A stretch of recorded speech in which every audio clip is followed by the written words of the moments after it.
Hello, welcome back to the SideQuest Podcast.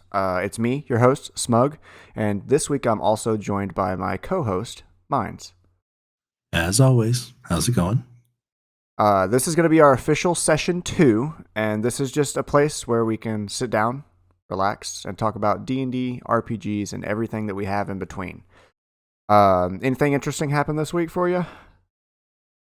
Not too much. Just been playing Dead by Daylight and getting ready for the new overlay, which I'm hoping to have completely finished by tomorrow night. Oh, yeah. I saw bits and pieces when you were first starting.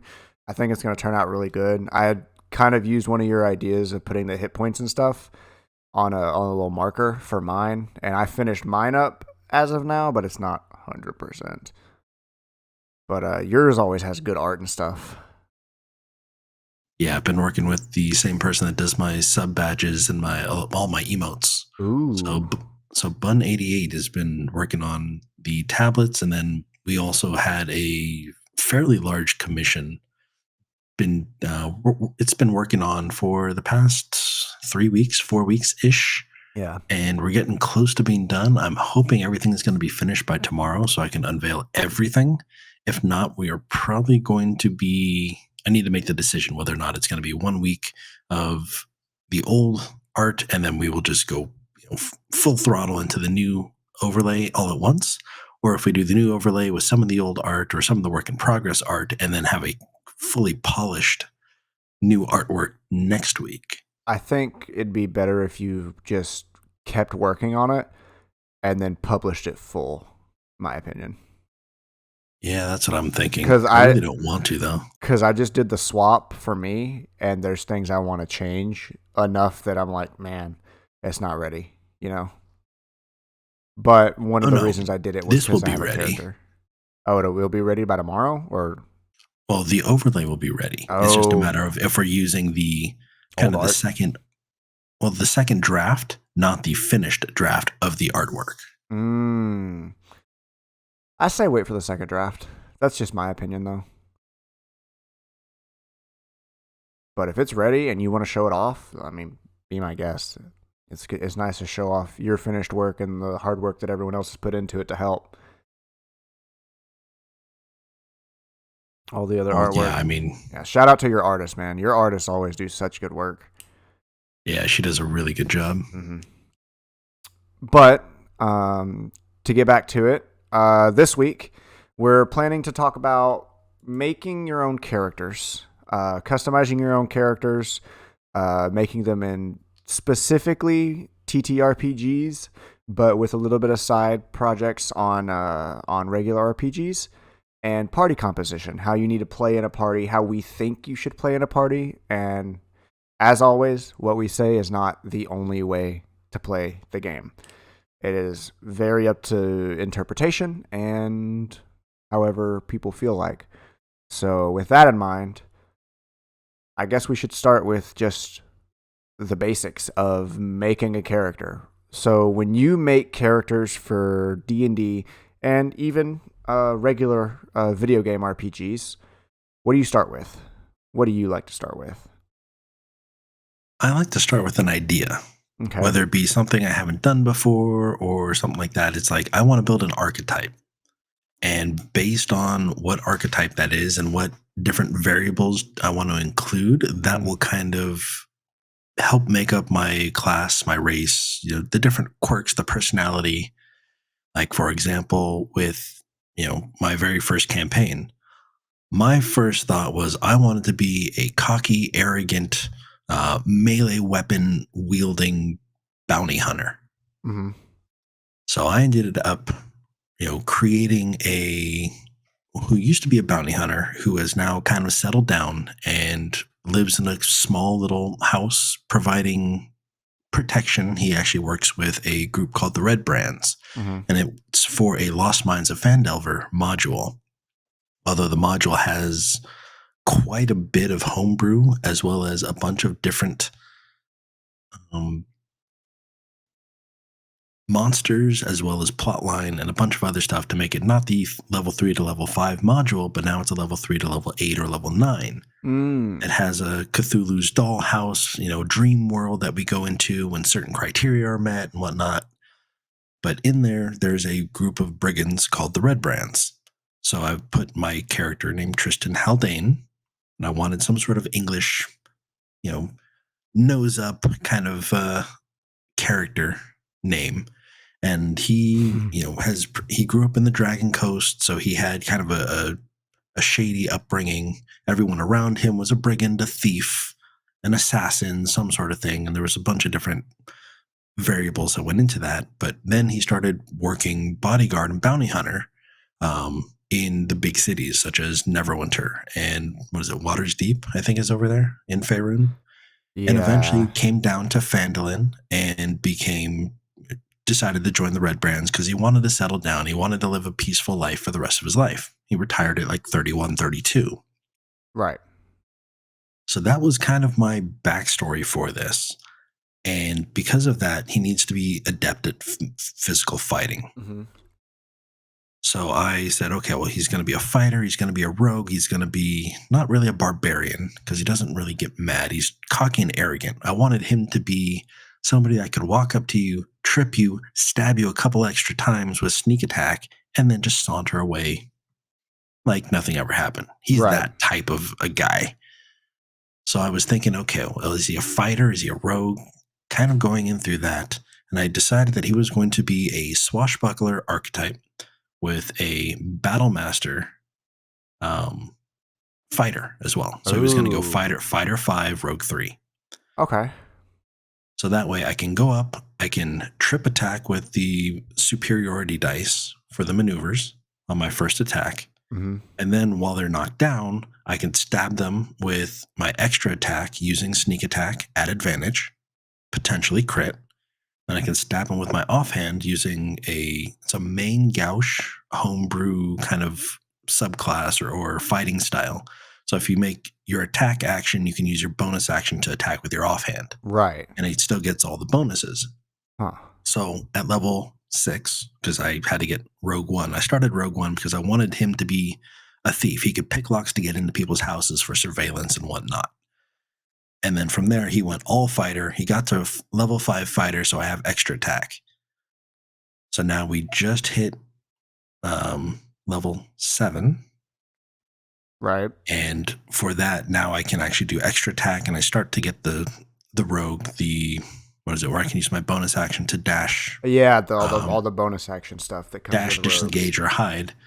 And at level 3, I'm going to be really kind of I will have a finished build online because Swashbuckler will kick in, and I will have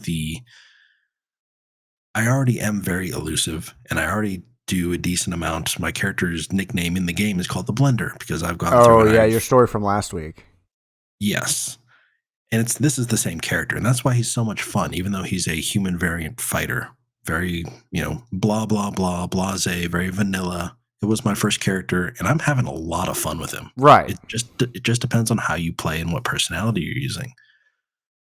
Okay. But I knew nothing about the other party in the class. I spoke with the DM, and he said, okay, yeah, you'll be fine. You don't necessarily need a healer, especially for these lower level modules. Right. But again, my first character, I had no idea as to what anybody else was playing. So that was kind of my thought process on building my very first Dungeons & Dragons character. Okay. I had a concept. I wanted to say, okay, well, what classes, what races kind of fit this? Where would I be from? And my backstory and everything else just kind of falls into place. Okay. Similar to your domino building theory last week. You pick a concept. Okay. So if he's a thief or a brigand, what kind of background, what kind of, classes would be those? Yeah. And then you just kind of go from one to the next, to the next, to the next, to the next. Okay. How about you? How do you build a character? I always start with a backstory. For me, Dungeons & Dragons and role-playing games are all about the story. And because of that, I really like to know why my character does what they do, where they came from, how deep does their backstory go, and why are they low level now, or why are they still weak when you're starting a campaign, you know? So like when you're level 3, why aren't they as good as higher level people? Why are they still starting out?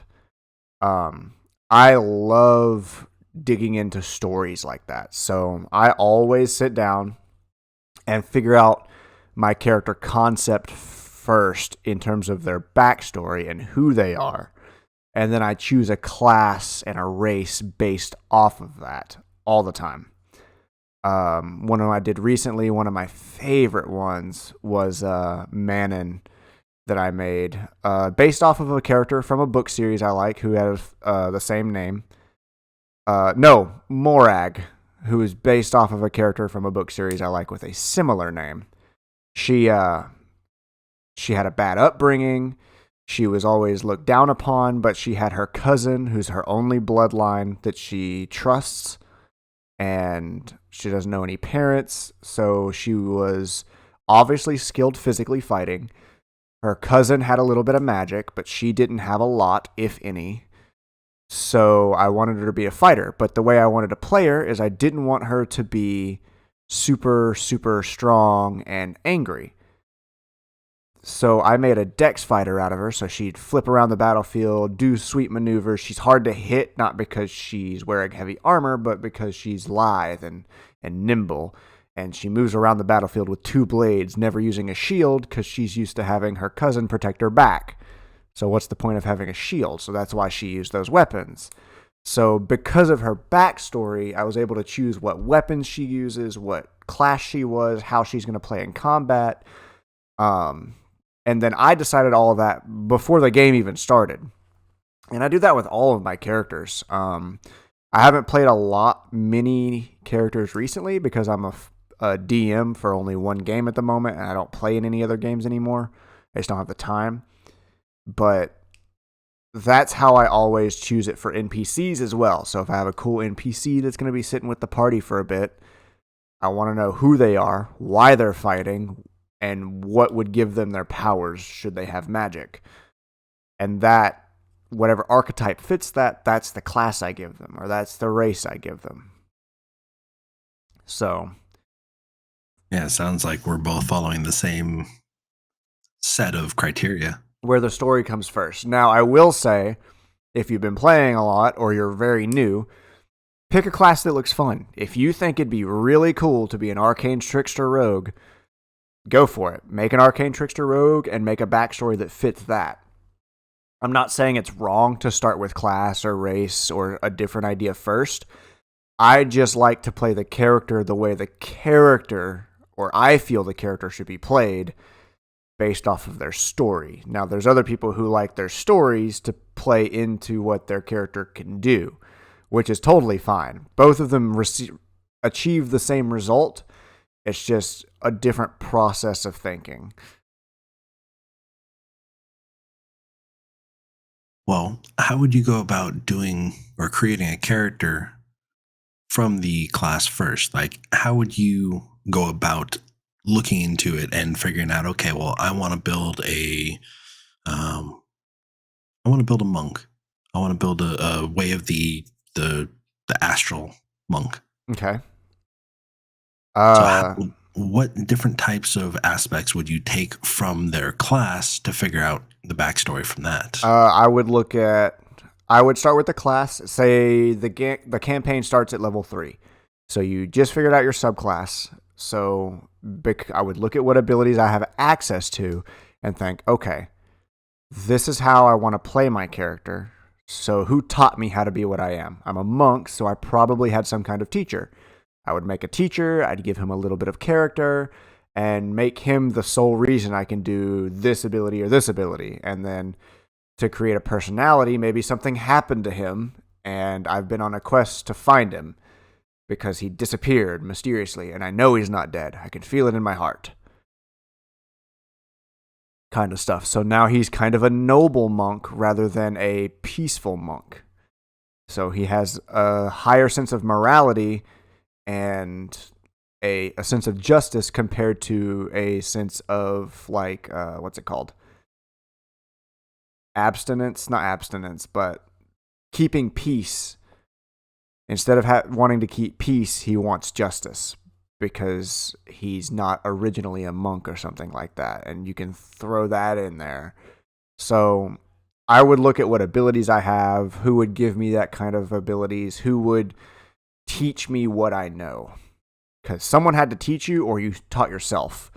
And you can take it either way, but I would look at what abilities I have to figure out a backstory from the class itself. And race, too, because maybe there's something going on, as we talked about last week, bits of racism. So maybe you're playing an elvish thief. Well, why is he a thief? Well, maybe he's had to hide in the dark for a bit because of where he grew up. So he learned over time and survived through things by being sneaky. That's one answer to your question already, if you started with the class and race first. Okay. Yeah, that's a good way to look at it. Mm-hmm. So, and another thing I just like to always put in my backstory is some kind of quirk. Something that makes the character unique from a typical archetype, because nobody wants to play with the standard rogue that always steals everything with no real reason, but because rogue can steal, I'm going to steal. Well, because shiny. Yeah. So maybe your rogue only steals consistently random bits of like sentimental items. So they're not stealing the big gold necklace, they're stealing the little coffee cup that the parent's kid made them because it looked interesting.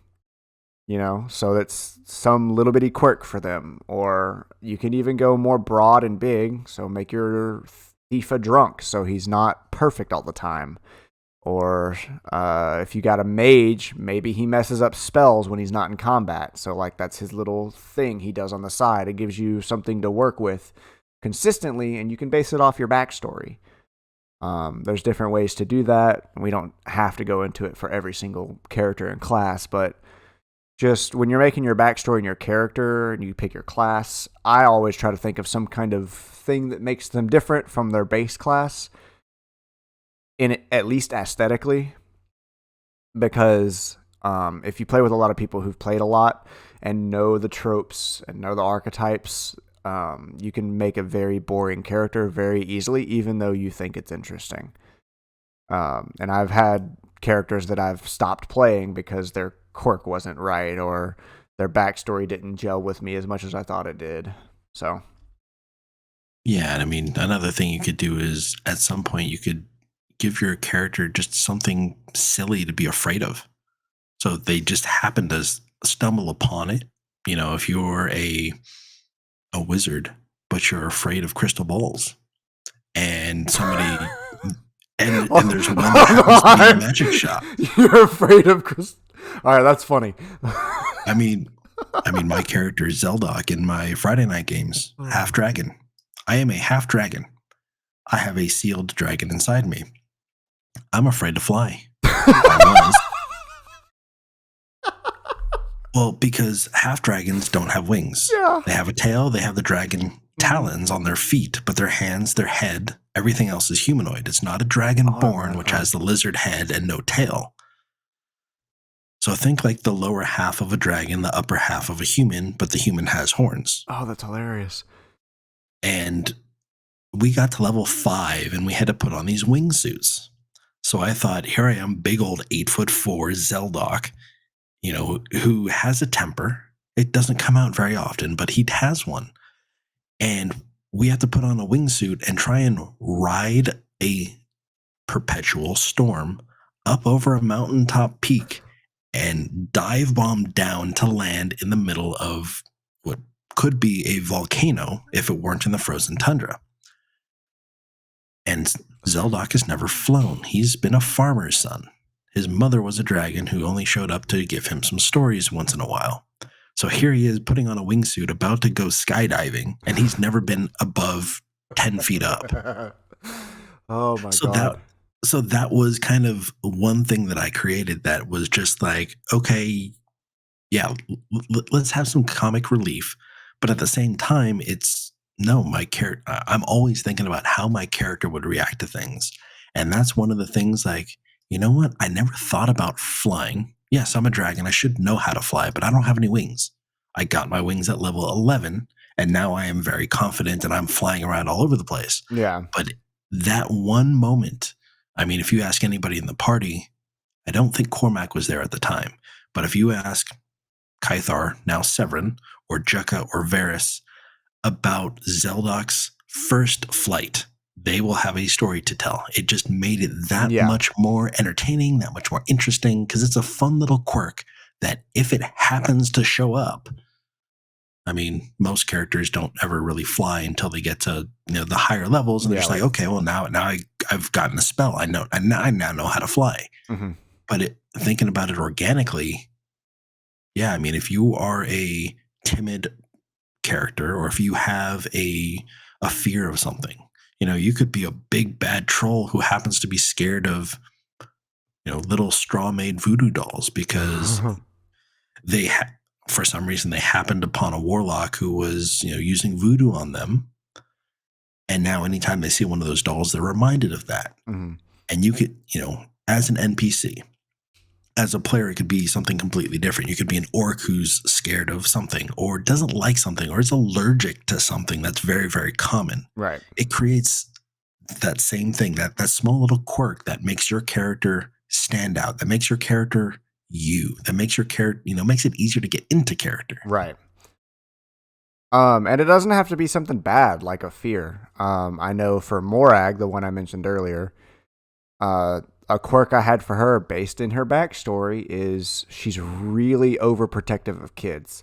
She's kind of aloof with them at first, but when she knows they're in danger, she will gladly step in front and throw them out of the way so they don't get hurt. She's overly protective of children in danger.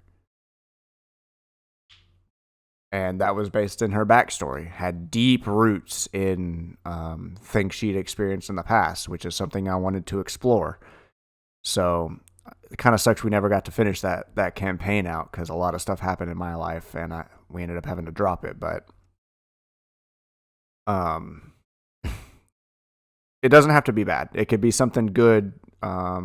Maybe your paladin doesn't like to protect everyone, only those that he truly sees as a friend or something. Just something to make them a little different from what they're written down as they should be, as what you believe they should be. So, like you said, with a dragon that's scared to fly, that's still kind of funny. But continuing on from half dragon that's scared to fly. Continuing on for that though, from the DM side, do you think when you start your campaign or start running another game, should other players know everyone else's classes before the game starts? I want your opinion on this because I already know my opinion on it. I'm curious what someone who hasn't done anything before would say. My personal opinion on that matter is I think it's much more fun to be surprised. Right. Now, I'm not opposed to them, telling everything about themselves. Like, yeah, but if you can act it out and they can kind of guess, if you are, again, a wizard and you have no intelligence, like just because you happen to roll bad or you wanted to really kind of embrace a specific character concept, you're a wizard that, has amnesia, and at some point you will get your memory back, but that's why you only know, 2 spells. And as you start to get it back, your intelligence, air quotes, is coming back up. I think that would just be fun to play because it's something that, oh yes, I'm a wizard. I cast all these spells, and they say, well, like what? Oh, Firebolt. That's it. Firebolt. Yes. That's one of the spells I cast. And hang on. Let me see here. Let me look at my spell book. Oh, and Witch Bolt or Witch Orb. Those are the only 2 spells, Yes. And you're practiced and very talented wizard. Like 87. Yes, of course. I mean, it's like, yeah, you start to, again, get into character much easier than if you're just like, yeah, I cast 2 spells. I'm a fledgling wizard. Mm-hmm. Well, you're not really a wizard until you've reached a, wizarddom of whatever level it is. But I think if you have somebody who says they're slightly shifty, I mean, there have been campaigns that I've wanted to join where I wanted to completely be a different class than I portrayed. The very first time I wanted to play a warlock, I wanted to be a class that I wanted to be a warlock, but I wanted to pretend that I was a rogue. So yeah. What the magic item I started with was the Boots of Elven Kind, and I had a very long, dark, hooded cloak. Very edgy. I know. But the very first magic item that I found or that I wanted to get was the bottle of unending smoke, something like that. And it would create a magical darkness or magical smoke. And I wanted to literally pop that, throw it out like a smoke grenade, go through and backstab things. But instead of backstabbing them, I would be casting Eldritch Blast from range, and they would think that I would walk up to them, knock them out, and then, continue on moving through it. Okay. But you can't do that at all if somebody else knows your class.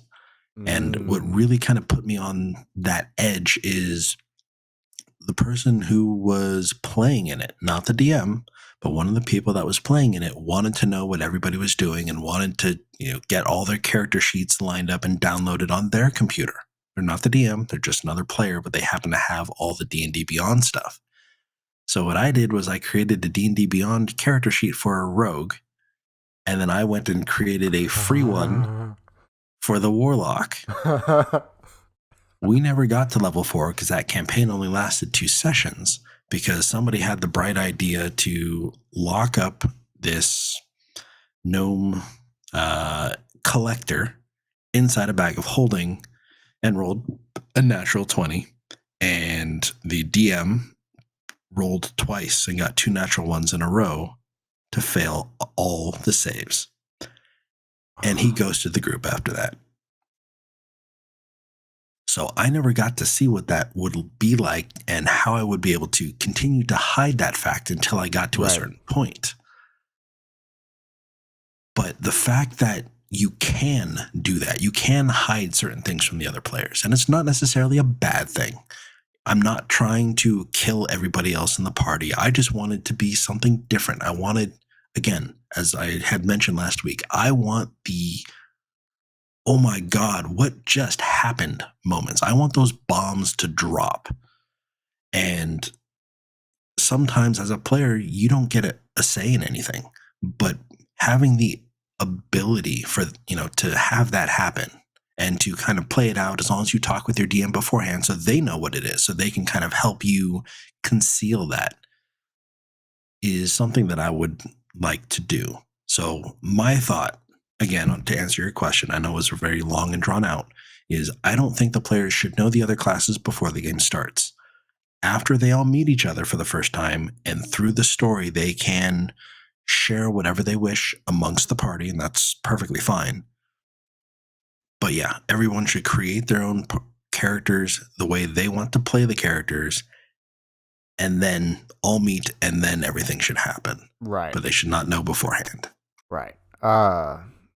My thought process is very similar. I don't think other characters should know every in and out of every other character as soon as they start, especially in the very early game for a new campaign. I like that little bit of mystery, and I like to also pair players up. So 2 of them would know each other. They would know the gist of what they can do, but they wouldn't know their class. They wouldn't know their full backstory, if that makes sense.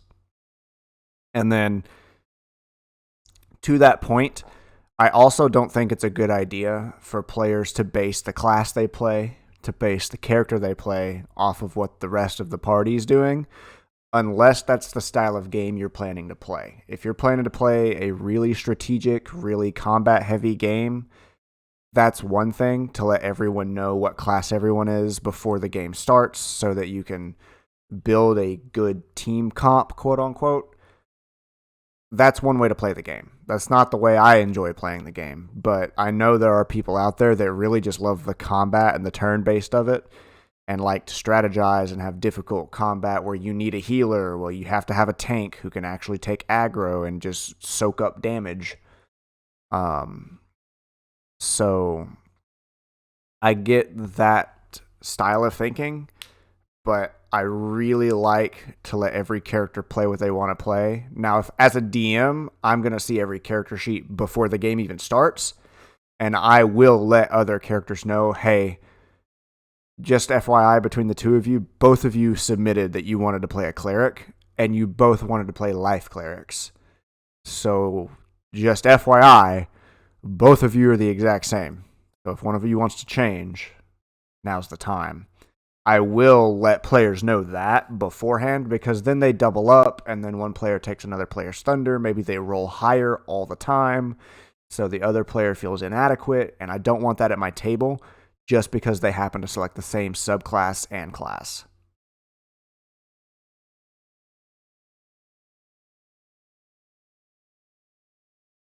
So yeah, that works as well.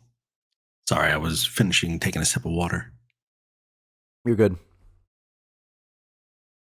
But yeah, no, I mean, having people paired up, that's another thing that we've done is, again, but it hasn't been, I think you're the first DM that has actually said you want that to happen. Most DMs that I've spoken to, and again, I haven't done it myself, but most of the games that I've played in, they're just like, no, if you want to team up with somebody, that's fine, but they don't even mention it unless you ask. Yeah. I like having them start that way at the beginning, especially if you have more than 4 players. It makes it really smooth because 2 of them already have some kind of camaraderie and they won't leave the other behind. That's the idea behind it, is so you have 3 groups of 2 that all want to group up and help each other rather than 6 random people that get on each other's nerves. So that's just my thought process on it. Sometimes players turn around on that. Sometimes they don't do it right. And do it right's not the way to say that, but sometimes it just doesn't work between different characters or different players. So, but I do like them pairing up. So, one good example was 2 of the players I had for my current game, Percy and Ungo, at the very beginning, they already had some camaraderie. They were the only 2 left from the original set of characters we had when we started playing D&D, period. And they had a little camaraderie and had combo moves where Percy would enlarge him and he'd just go barbarian rage mode and run around with a plus D4 on everything he did. So early game, that was their little quirk when they joined the party and started fighting together, is they had a combo move where he'd make the barbarian big and then start blasting away support spells to help out the rest of the team around him. And that was cool. And then the other 2, they had a little bit of like a handshake, don't hurt me, I won't hurt you, which showed up in combat where they would split up on opposite ends of the battlefield, and both of them were melee fighters, so they'd end up splitting aggro regardless because they didn't want to be near each other in combat on purpose from a character point of view, not just a strategic point of view. And that made it a little interesting when we had combats that weren't life-threatening but kind of funny, and you get some character moments in it. So I don't like them knowing what everyone's class is at the beginning, but I do like them knowing one other character so they have someone to play off of that's not just some random dude they met in a tavern last night.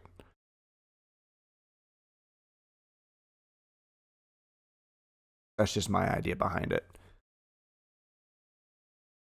Yeah, having everybody just kind of drop in and be, oh, hey, how's it going? I'm going to be fighting with you and let's go. It doesn't work for me either. I try to do as much as I can to avoid that. Right. It's kind of difficult. That's why it's a trope, is because it's not necessarily the easiest way, but it's the simplest, and everyone can get on board and say, well, let's get through the first session of meeting each other in a tavern. All right, now we're a good party. It happens a lot, but Yeah, well, that's why, as I had mentioned last time, is I want to have that session 0.5 where it's a 1 hour, half hour mini session that really allows you to get in your character, but also puts you in the same spot. It doesn't have to be at a tavern. It could be in a back alley. It could be right. at an execution. It could be whatever you need it to be. But as long as you're in the same spot at the same time, that's the important part. That way, there's something that ties everybody together. And yeah, for sure, it's that also allows people to come into contact with everybody and say, oh, well, I should help you because I'm skilled with this and you're having trouble. Or, hey, you look like a big, strong fellow. We need to bust down that door to try and get in here. How about you help me? And it kind of gives the party a little bit of camaraderie right at the very beginning. Okay. Yeah, that definitely is something that would work and does work.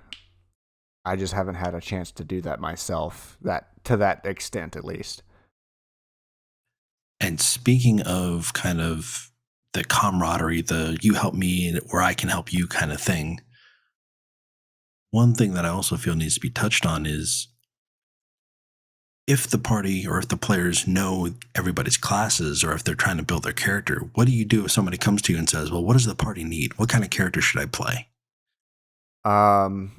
If they come to me honestly and they are just literally asking, because especially if they're a player that I know has played almost every class or I know they're a flexible player, I will let them know, well, you don't have anyone in the party that has group healing. No bards, no clerics, no paladins, not even a druid. Like, there's no healing in this party outside of healing potions and self-heals.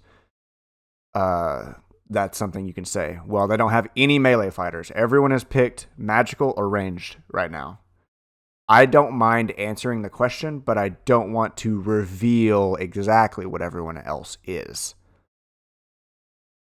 There's just enough classes that unless you have a number of players equal to the amount of classes there are, you're not going to give away everything. You can at least just say, well, there's no ranged in the party. Everyone's melee. Okay. Well, maybe one of them's a ranger melee. One of them's monk. One of them's a barbarian, but you don't know if anyone's a fighter or not. So, or a rogue even. So I like to, I would answer the question, but I would be vague in my specifics on what the others have versus what they don't have. If that makes sense. Because I know they're going to be looking for the Trinity, healer, tank, DPS. They're going to be looking to see what roles aren't filled. Yeah, I mean, everyone's trying to do that. And it's mainly, you can change any character to become, well, you can change most players to build a tanky character. And I think there's enough subclasses that if people pick the class, their subclass can be changed if they need a healer. Such as our party has a Celestial Warlock, and that's our healer. Which is not a lot of healing, but yeah. No, it's not. Some. It's some. It is definitely enough to get someone awake if they go down. Yes, and that's kind of, we've been relying on rests. And I think our DM has adapted the game to that specifically. Right. And my current campaign, I need to start doing more combats in one day because I've been doing a lot of combat, tiny combat, long rest kind of stuff. I haven't yet been able to take them through a dungeon crawl because they refuse to enter a dungeon, but that's on me a little bit. So, yeah, you should definitely look at what the party needs if someone asked you the question. If not, my thought process is if they're doubling up on the exact same subclass or the exact same class, I would at least inform them that there's someone else playing this class, FYI. So they're not surprised when another cleric shows up on the battlefield and they've got two healers. Cool. Your different subclasses, even better. So now you have your defined role. One of you is better at damage because you're a cleric of the forge, and one of you is better at healing because you're a life cleric or something. One of you is a trickster cleric, so you're really sneaky. So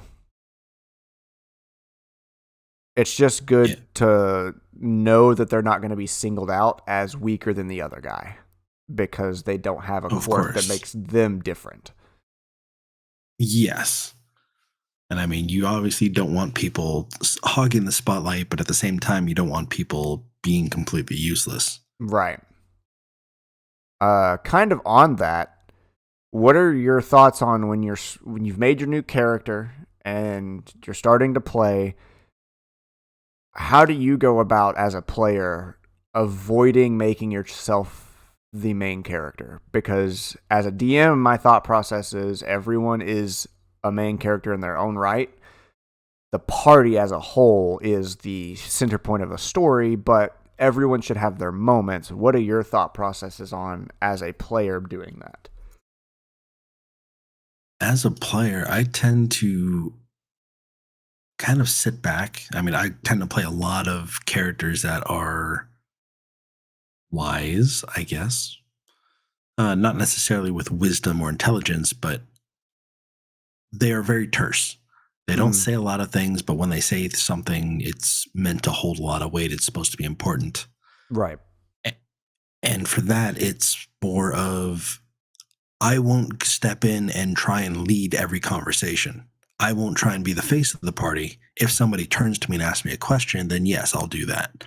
However, if we're talking to the king of the dwarves, I know that Cormac in our party he grew up with the dwarves. He has a belt of dwarven kind. His entire family has dealt with the dwarves his entire life. So if we're talking to the dwarves, I want Cormac to be our face. I want him to be our interpreter, our liaison. Cormac has an intelligence of 7. He's not the smartest, but he has friends and they seem to understand what he's saying and he can understand what they're saying. So if he happens to stumble on his words, he still knows what he's saying and the dwarves can understand him. But when we're talking to, when we were down in the Underdark, we have a drow as our celestial warlock who funds an orphanage. He's not a stereotypical drow. When we got down to the Underdark, the DM did a very good job of taking in that backstory. He was one of the 4 or 5 noble houses of the Underdark. And he gave up he was the last in the line of Amastasia's, I believe it was his last name, which I guess is the second most powerful house or whatever it is. And they're on the spot. Anytime that we went to the Underdark, they were going to capture us and then they saw him. And they brought him in and they were talking to him as if he was royalty. And we were like, what the hell's going on? Again, something he was hiding from the party because he's changed his name. He wanted to completely erase that side of him. He wanted to reinvent himself. So we've always known him as Varys, and his real name is Aaron or Erend, something like that. So they were talking to him and treating us like we were his slaves. The entire rest of the party were his slaves, his butler, his entourage. And he kept saying, no, they're not. They're my equals. But at that point, I knew better than to open my mouth when surrounded by the entire Underdark population of this giant city. Who see you as to slaves. Say yes. So again, that whole entire arc and saga was for Varys. Right. I know I have the dragon portion, which is coming up in the next few sessions at the very least. We know that Cormac is part of the Wilders who we helped evacuate, and they're the ones who gave us the wingsuits originally. Kythar is one of the humans from the city of Helios. So anytime we're going to Helios, there's a lot of stuff that centers around his character. Right. And I think that's more on the DM to allow those story hooks to really kind of play out and to use them and abuse them. I mean, somebody was mentioning in a conversation a couple nights ago that, as a DM, I love these role play moments where I can sit back and let the entire party talk for 45 minutes, just role playing, just talking to each other. Yep. Because A, it gives me more time to prepare, and B, it gives me more time to use it against them. Yep. Because the more that somebody talks, the more they reveal about themselves, the more that you have to build on as a DM. Right. Well, kind of touching on that. First, let me answer my part. I do think you should be courteous. Step back when it's obviously someone else's time to shine. Because, like I said, you're not the only main character. When some character's father walks in the room, let them talk to their father. Stay silent. Don't interject every 3 seconds with your character's little quip. Because the father doesn't want to talk to you. The son doesn't want to talk to you. They want to talk to each other. Or maybe it's a big villain for one of the main characters, for one of the party members. Well, let that villain single out the character he wants to single out and let them communicate during that time and then fight them. And then when you're in the middle of combat, shout out whatever you want on your turn, you know? But I think it's good for you to have courtesy that everyone else is also trying to play the game. Everyone else is also trying to resolve their own stories and the main story together. And you should sit back on that. And you mentioned it just a second ago, but I want to touch on it, is revealing things so the DM has more stuff to work with. Do you think it's okay as a player for a DM to reveal parts of your backstory that you've kept hidden until this point or until a certain point? Or should you bring it out yourself and then he use it? I think it depends on the backstory. Okay. There could be parts where, I am like I'm going back to my Friday night campaign just because I'm so involved in it. But there's a backstory that the party doesn't know yet. They've gotten to a point where they can kind of guess what it is. But it's not 100%. It's not 100%. And I've spoken with the DM, and the DM knows everything about my backstory. He's the one that helped kind of write it, specifically the prophecies themselves. But we've gotten to the point where I think I've figured something out that the rest of the party won't until it becomes revealed. I'm okay with the DM doing it. Okay. However, there are some other things that, I may want to reveal myself. And it really comes down to the different types of things that it is. Like, if there's a prophecy, sure, let the DM reveal it because he'll reveal the prophecy, and then it's up to the rest of the party to figure out or to ask me if I am the prophesized one kind of thing. Right. If it's something about my past, I feel like there should be an opportunity to bring it out done by the DM. If I have in my Thursday game, the Tristan, the blender, I didn't reveal any of my story until something happened. A red wizard showed up who happened to contain a locket. And that locket, I wasn't sure if it was the one that I wrote about in my backstory, but nobody else knew about a locket. Ooh. But I made mention that Tristan noticed the locket, his eyes went wide, and he tunnel visioned that red wizard. He wasn't listening to reason. He wasn't listening to anything else. He saw the locket and he bolted directly for that character. The DM brought something out and you reacted upon it. Okay. That was kind of mysterious, not exactly what you meant. Well, the DM didn't say anything, just said, yeah, there's a red wizard. He has, a staff with a glass ball at the top. He's got, a crown of tattoos. He's got a gold locket dangling from his neck, and it happens to be in a circle, just a small circle, basic locket. On his fingers, he's got 2 rings on each hand and this and that. And so the party didn't even know that I was going after the locket. But the red wizard escaped, and Tristan went absolutely berserk. That was kind of the first time that he went blender mode. And the party got to ask me afterwards, what was the deal? What happened to you? And I got to explain I told my backstory. I kind of told it in Tristan's words, and it happened to be because the locket is the only thing that belonged to his mother. He his father had disappeared. His mother had died long before he was even old enough to remember her. That was the only picture he ever had of her. And I don't know, I didn't say if the locket was magical or anything like that, but it was a red wizard that happened to show up and run me out of my hometown, which is why I left the Dragon's Coast and fled to the Neverwinter Forest and went to Neverwinter, Waterdeep. Right. And that's where I became a bounty hunter, because I was hoping that I would come back and try and find that red wizard and take my locket back. Huh.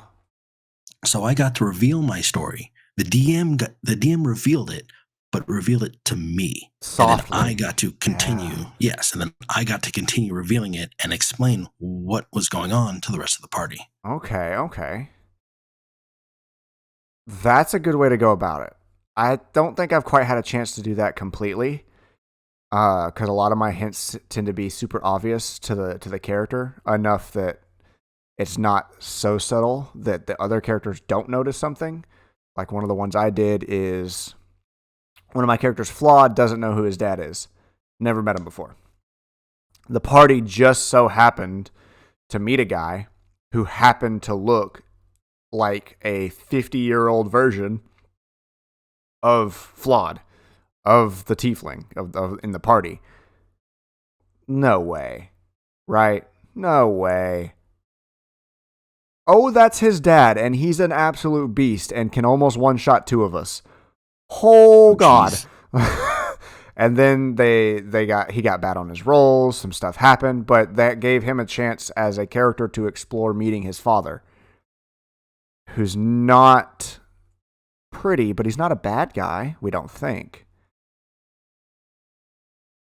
So we had some side stuff that happened, but I think it's also okay for them to throw obvious things like that at them, as long as it's not the only thing they have to deal with, you know? So I threw his father at him in the middle of another quest that was more pertinent than him meeting his dad. So they were in an underwater city. There were other things trying to attack them. His dad was in a group that they were kind of racing against the clock with. So they were like helping each other, but also hindering each other the whole time. It was a really interesting dynamic to explore for a bit. And I don't think it would have worked if I had made his dad the leader of the party, or his dad the only thing they had to fight, you know? It was something he got to explore slowly over the course of about 3 sessions.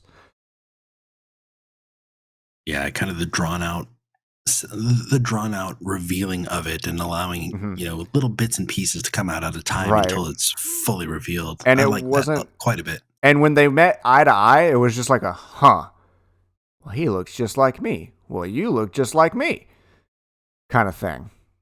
And then it's that whole Spider-Man thing from the comic cell. Right? Oh yeah, they're pointing at each other. Pointing at each other. Yeah, exactly. It was very much like that, and throughout the course of like 2 sessions, I gave little bitty tiny hints that he would do things in the same mannerism that Flawed would do things. Or he would use his paladin powers, which seem electric, just like Flawed's. So there's some connection. Are they the same person? What's going on here?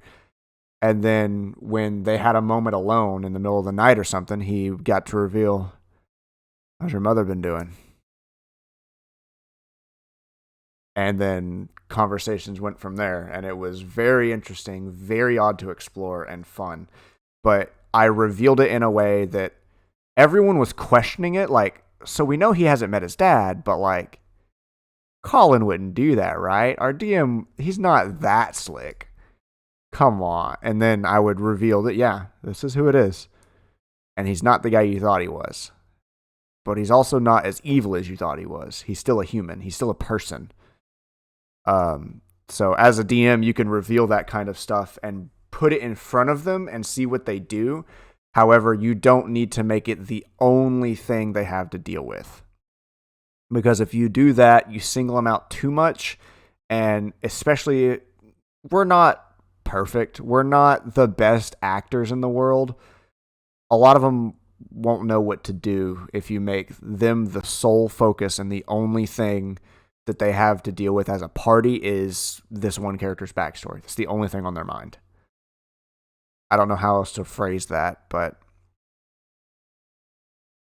That's my thought process on it, is if a DM does reveal it, they need to not reveal everything and just reveal a tiny portion so that that character can start exploring that, especially if it's been a while since they've revealed a secret or something along those lines, or had a moment in the spotlight. No, I think that's a great way to do it. I mean, for me, it's more of, it's always going to be different. Every circumstance will be different, whether the DM does it, whether the players want to do it. Talk with your DM. You know, if you have a complicated and complex backstory like that, talk with your DM and say, hey, you know, I want to bring this out. Can you come up with an encounter, an opportunity, just something so I can bring it up? Right. And I haven't had any of my players do that to me yet. Ask me for them to get an encounter. Ask me for something to happen in their backstory, because I think I've been fairly good at incorporating bits here and there for each character so they still have a place in the world. So, but yeah, if you do have a problem with it, or you feel like you haven't had a spotlight, ask your DM, work with them. Kind of on that note, should you keep secrets from other players and from the DM? I think it's not good for you to keep secrets from your DM. As a DM and a player, you can work with your DM, especially if they're pretty good at their job, and come up with a cool way to do something that will be a secret from the other players long term and have an interesting effect. I don't like it when my players throw stuff at me that they're like, oh, my character should know this, or my character does something that's way out of their normal stuff, or this is part of my backstory, not what you gave me. I don't see it written anywhere. I don't mind you adding new little quirks, but I don't like you adding in like full NPCs with like fleshed out backstories for themselves that I don't know about. You know? Yeah, I don't think you should ever keep secrets from your DM. I mean, if you and your party want to completely throw the DM off, base, if he's asking for certain things, well, I want to know what you want to do. The DM does need at least a small level of planning. Right.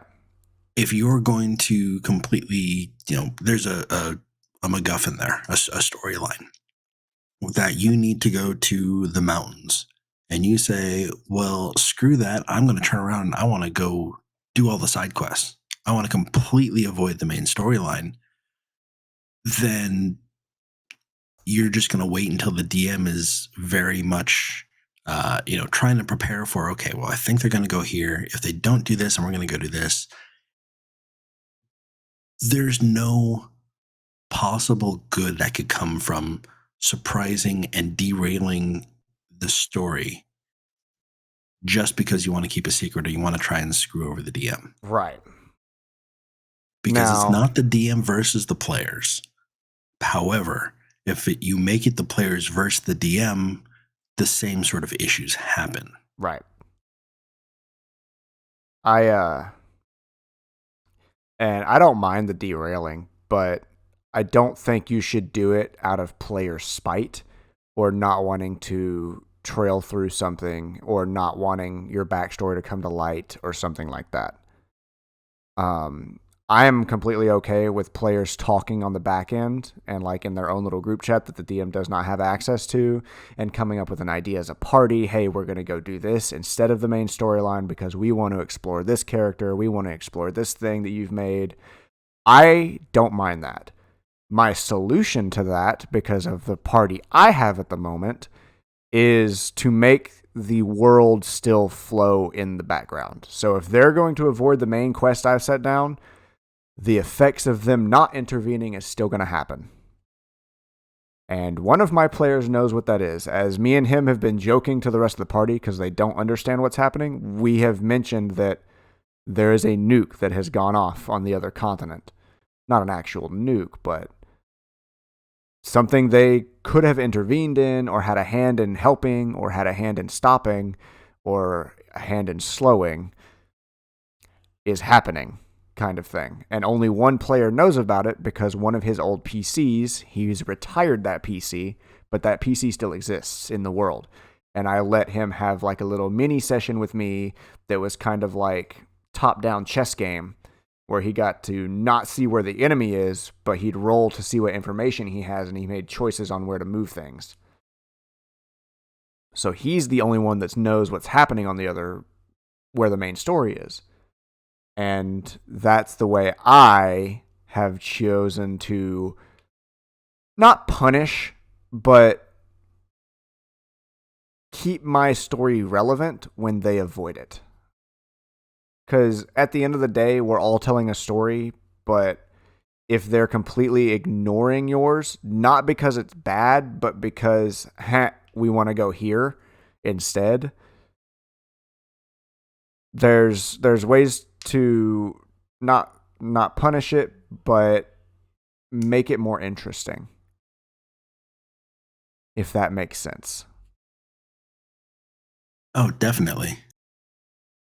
So you just kind of have to be careful with what secrets as a player you keep from the DM, what secrets you keep from the players as a DM.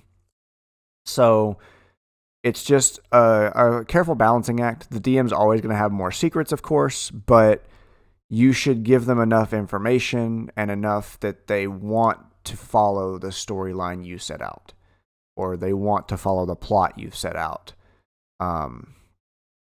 And revealing things from characters' backstories, I think, is okay, as long as you do it in moderation and you're picking bits and pieces rather than all of it at once.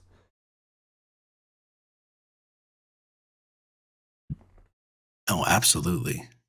Yeah, that's just my thought process on it.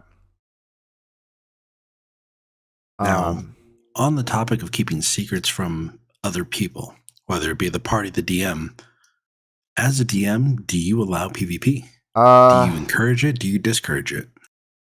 Yes and no. I have a party, specifically 2 players that are very, well, I don't like that they did that. I want to grab their character and do this.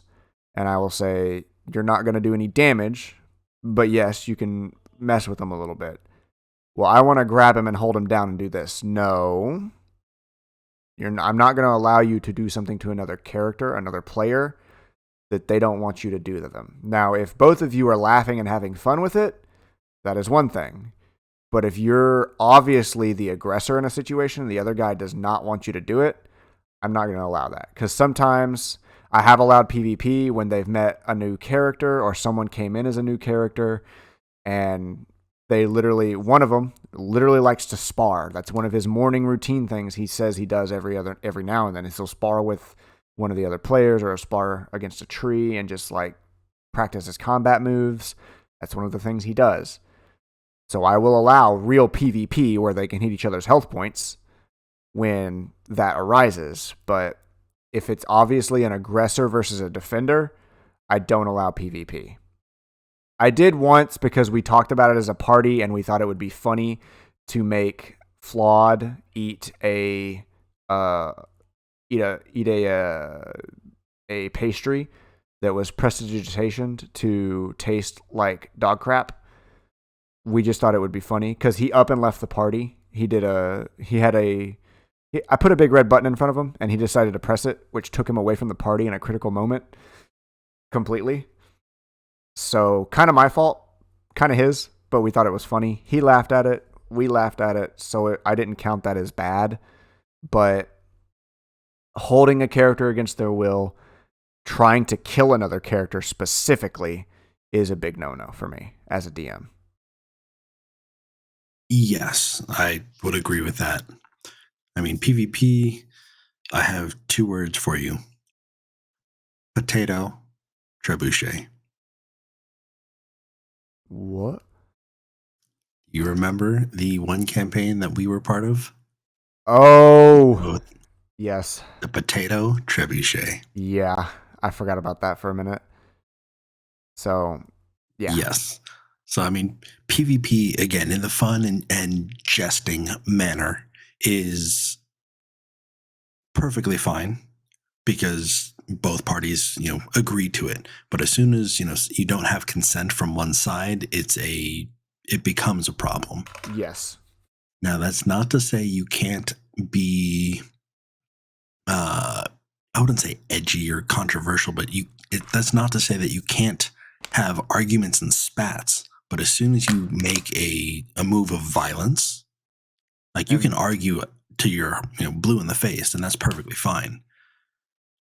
But yeah, as soon as it gets to a point of violence, that's when things need to step forward. I mean, I have seen DMs advertise a campaign saying there can be PvP if you decide that you don't want anything.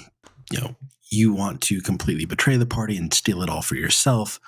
That's perfectly fine, but just know that everyone else will probably be doing the same thing to you. So you end up with a knives out kind of situation. Right. But that's discussed beforehand, and not everyone's going to want to sign up for it. Right. I would. But yes, for the most normal campaigns and everything of this nature, yeah, I would say PvP is most likely going to be a very, very bad thing. Right. But sticking with the point of controversy within the party, how often, if you make a character, most of the time evil characters aren't allowed. But what about characters that are truly chaotic? Not chaotic evil, but chaotic. They will sometimes make a decision for the betterment of the party, and other times they will make decisions that are for the betterment of themselves that the rest of the party may or may not agree with. Being kind of just an edgy character. If you just don't want to cooperate very often, but you do add, reluctantly, does it get to the point where it's so much of a hassle that you don't want to allow that in your games? Or do you allow it and just let the party kind of deal with it themselves until they get fed up and decide that, no, we don't want to deal with this anymore, and then kick them out after the campaign has started? All right, so I think there's two sides to this question. One is the edgy character that doesn't want to do anything, and the being edgy and realizing that, and being chaotic and realizing that, and the party's okay with it. So the first point is there's a cringe level of edgy. All of you know what I'm talking about.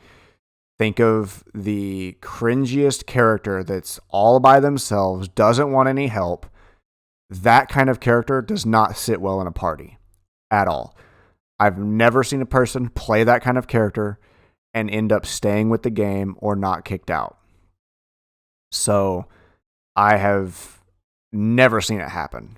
The flip side of that is the chaotic person, the edgy character that still is available to help the party, will get themselves into tough situations that they realize, the party realizes, but if everyone is having fun and everyone is laughing about it, that is a good kind of edgy. Oh, I'm going to do this myself. I don't need your help to pick this lock.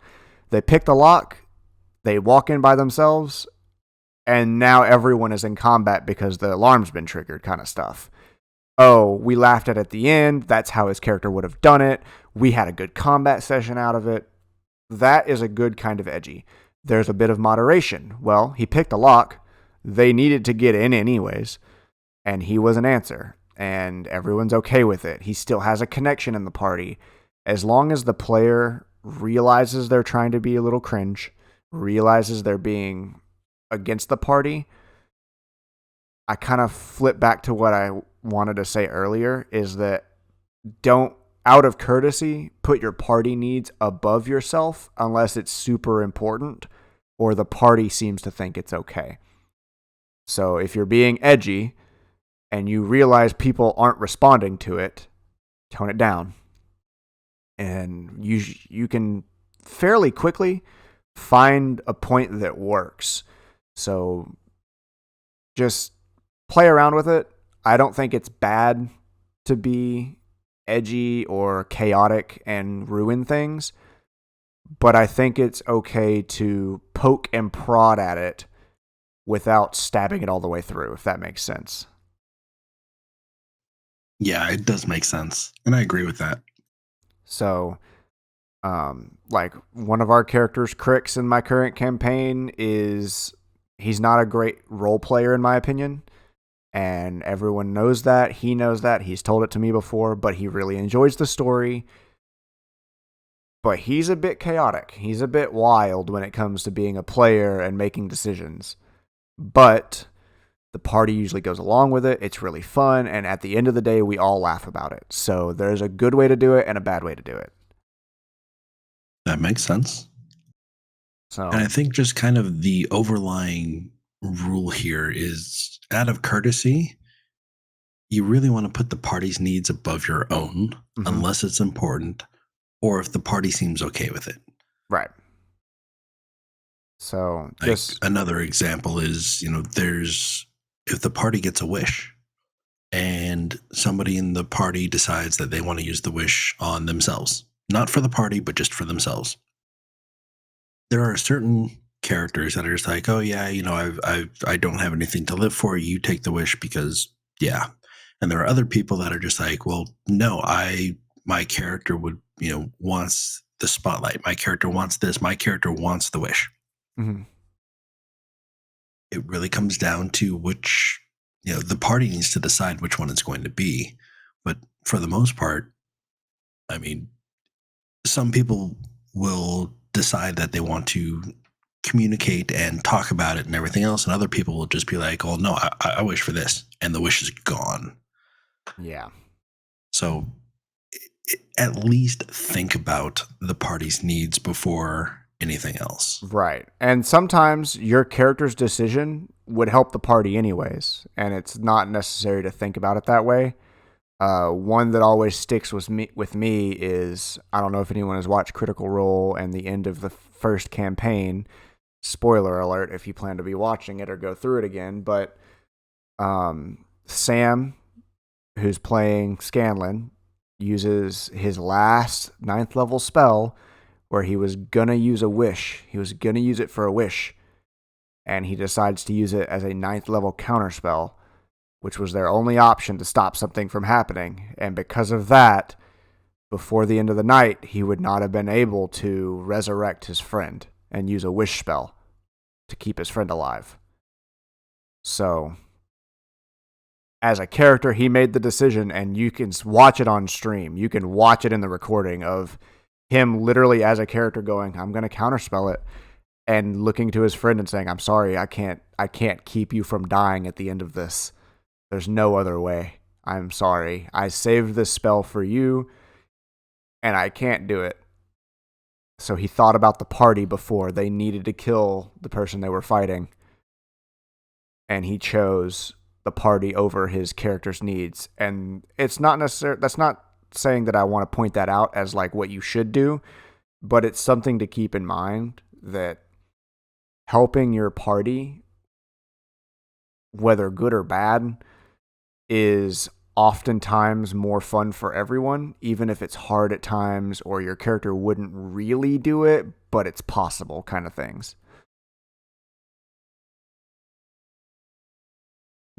Yeah, and I mean, and even so, had they decided, no, I'm not going to do that, I'm going to resurrect my character, they all would have died anyways. Yeah. So it would have been a wasted spell. Right. But yes, again, you really need to think about what's going to help you succeed. And there are some parties, I mean, I've had some characters come up to my character and say, well, no, you've lost a lot. You deserve to have every bit of this as much as anybody else. You make the wish. Mm-hmm. We don't care what it is. We've encountered a whole bunch of stuff. We will persevere and we will survive and we will, be victorious as we always have, but you need to do something for you. And that happens. Right. So it's, again, everything comes with a different circumstance. And you are not the only main character, but you can also choose to give somebody a bigger role. And sometimes it works out better for the story, because if they do something more personalized, again, the butterfly effect, you do something and it changes the entire flow of the story based on what you want versus what the party wants, what the DM wants. Mm-hmm. Everything changes always. Always. Now, I have one final topic that I'd like to bring up. I don't know about you. Okay. But it is more of, we've talked about making a character. We've talked about playing the character. But we haven't actually talked about acting the character. Oh, yeah, that's a big one. Do you do voices for your characters? Do you do, accents? Do you make gestures? Do you play on camera? Like, what are your thoughts on that? Do you need to have a voice or an accent or be on camera to make your character come to life? Okay, so my answer is going to be kind of counterintuitive. I don't think you need it, but you should definitely have a different tone when you're speaking in character versus not speaking in character, especially if you're not playing in person. Even if you do have a camera on, when you're playing in person and someone makes eye contact with you and starts talking, even if they're using their same voice, but they have a seriousness to it or a certain look to their eyes, you can tell when they're speaking in character to you or if they're speaking to you as their real human person. But online, it is very difficult to get that across without some kind of accent, some kind of tonal shift. So I don't think you need a voice per se. You should not have to pull out this voice to just play your character every time they speak. But you should have some kind of tone change where you can know you're speaking differently. This is my character speaking. This is how he talks. So you just got to be able to play with it. Whatever you do, I don't think you need to overdo it. I don't think it's a good idea for you to go over the top, especially if you're playing an edgy character. I don't want every edgy character to come out, my father killed me when I was younger, but I am alive. That doesn't need to be what you have as your voice. It needs to be something smooth, something easy to transition to.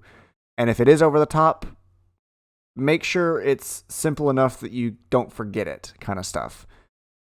That's all I can think. Because we're not voice actors. We're not professional. I'm just some dude that likes to play role-playing games in my spare time, I'm with you there. I mean, I'm not a voice actor, and I have I can do different voices like Stitch and Yoda. I can't hold Yoda's voice for very long. But I can do Stitch's voice. I can do a bunch of different accents that I just like to do. I'm not the best at them. But I try and change my demeanor a little bit for the different characters that I do. But a lot of it tends to be kind of the same, laid back, calm, collected, maybe a little cocky. Yeah. But I play characters that, are that type of a personality for a reason. Correct. I'm having a lot of fun with Zeldoc because Zeldoc is a little more timid, a little more, I need to run away, I need to survive. And as he gets higher up in level, the red dragon inside him starts to give him much more of a temper. So I get a lot of the, no, what are you doing? It's father. And then the red dragon comes out and it's father. Yeah. Yes. Deep angry. Why did you do that? Mm-hmm. And it's not very different. And I understand that. As I said, I'm not the best.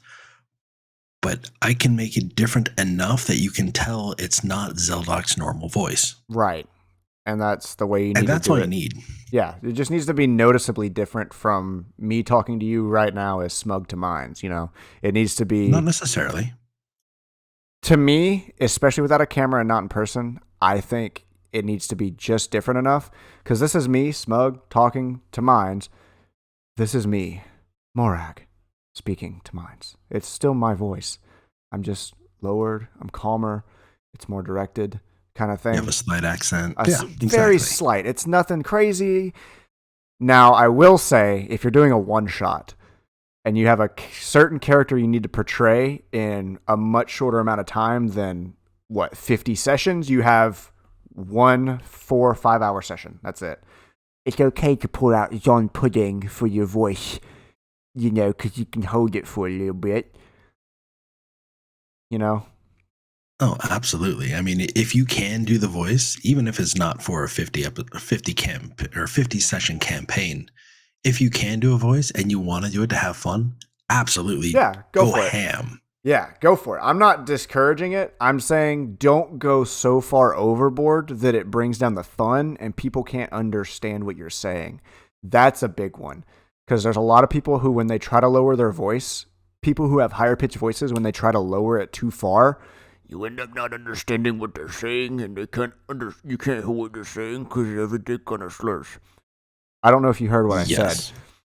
I don't know if that translated over mic. But I'm fairly good at trying to translate things like that. Yeah. But no, it definitely is a lot harder to understand than anything else. Right. And making sure you're able to be heard and what you're saying actually comes across is the big point with the voices. Don't go so far overboard that you can't tell what you're saying or other people can't hear what you're saying. But I think there needs to be just enough. There's a sweet spot between no voice and too much where your tone changes just enough, something changes just enough that that every character, every player doesn't have to think, are they in character right now? The less times everyone has to wonder if you're in character or not, the better. And then same with the other way around, the less times people have to ask, what did they say? You're doing well. So just making sure you're thinking about what you're doing, you're being purposeful with your voice and not just kind of flippantly throwing it around because you'll change accents or you don't have enough and people can't tell if you're talking to them or not. So I think you just need to think about it beforehand, figure out why you're doing your voice if you're doing one. So I don't think you have to have one, but having one helps everyone else, I think. That's my opinion on it, though. Oh, I agree. So, and I think it's more of a thing like if you have a one shot, that is the perfect time to try out new accents. Oh, yeah. I mean, especially if you know that other people are doing accents, because again, for a one shot, it's not so much that we don't need to know each other's characters and this and that. For one shots, I don't see a problem with it at all. Yeah. Just something I forgot to mention. But for a campaign where it should all come out in throughout the course of the story, absolutely stay there. But for one shots, like that is the perfect time to that is the testing ground. That's the playground that you want. I mean, if we had a goblin themed one shot where everybody was a goblin and it was run by a first time DM, but every single one of us put on a different accent. Yeah, and like it sounded like we were voice? Goblins from all different parts of the world. We were all different goblins, but we were from the same tribe. And it was hilarious because some of us would use phrases and words, some people decided to use orc words like "hoomy" and stuff like that. Yeah. And other people decided they wanted to be from Boston. They wanted to be the World of Warcraft goblins. Oh my God. I had kind of a mixture between Gollum and Stitch was my goblin voice. That's kind of what I was thinking. I would go really high pitched like this. This is my goblin voice. That's what I would do. Something like that. I'd give him a lisp or something. Yeah. Oh, see, I was going crazy with it. Let me see if I can remember what his name. But I mean, I started who was I talking about too for the weasel laugh? But my goblin had a weasel laugh, and he was like screaming certain things. Oh my God! We're gonna go play tag. Oh my God! Yeah, that's Gollum and Stitch. And I don't know if it, if it peaked or if it blew out your eardrums or anything like that. But yeah, I mean, it's like that was my goblin voice. I had, my wife yelling upstairs, like, "What are you doing?" Because she was downstairs. And it's, again, I'm not one that's used to being able to project unless nobody's home. But here I am screaming and, just getting excited and doing all sorts of different fun accents. It was an absolute blast. Yeah. And if you haven't done an accent in a game and you are doing a one shot, I can't recommend it enough. Come up with something silly, something funny, over the top. because most one shots are memes. For a campaign, I wouldn't recommend doing something that you've never done before. But yeah, if we're doing like a tabletop thing and you want to have some fun, I mean, even if you're the only one doing it, do it. Yeah. It is so worth it. You create all sorts of different things. Like, I mean, I did one line and Colin was bursting out laughing because he's never heard my goblin voice. But I mean, can you imagine if we sat and talked like that for an entire podcast? How much fun do you think we would have? I don't know. I don't know if I want to know. I mean, and then imagine having a guest host who comes in and just like, what did I sign up for? Talking in their normal voice, and here we are just absolutely going ham and, you know. Wow, okay, now next question. Now, we need to know this. You know, it's like, it's just fun. It's something to do. Like, that's the point of the game. It's we want to get together and talk with each other. We want to have fun. We want to joke around. And we want to entertain each other. And that's, I mean, it's the camaraderie, it's the friendship. Those are the memories. Those are the moments that you make in this game, which is why I love it so much. Right. That's one of the things that always gets me is just everyone being able to play together. Having fun is always the main point. Always, always, always is, are you able to have fun with what you're doing? Yes, and if you don't have fun, it's no longer a game. It's not a game anymore. Well, we're a little over time. Is there anything else you want to touch on before we send it off? Nope, I think that's it.